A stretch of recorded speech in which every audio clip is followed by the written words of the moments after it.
কষ্ট পেলেই কি ভালোবাসা হারিয়ে যায়? কখনোই না। যে ভালোবাসতে জানে সে হাজার কষ্টের মধ্যেও ভালোবাসতে পারে। জবাব তো প্রতিটি কথারই দেওয়া যায়, কিন্তু যে সম্পর্কের গুরুত্ব বোঝে না সে আবার শব্দের গুরুত্ব কি বুঝবে? মানুষের চরিত্র হলো একটি দোকান, মুখ হচ্ছে তালা। তালা খুললে বোঝা যাবে এটা কি, স্বর্ণের দোকান নাকি কয়লার দোকান। পাতা ঝরার আগে পাতার রং বদলে যায়, আর মানুষ বদলানোর আগে কথা বলার ধরন বদলে যায়। শুধু সাপ নয়, কিছু মানুষেরাও খুবই বিষাক্ত হয়।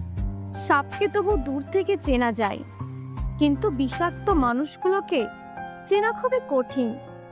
যেখানে মর্যাদা নেই সেখানে না থাকাই ভালো, সেটা কারোর বাড়ি হোক বা কারোর হৃদয়।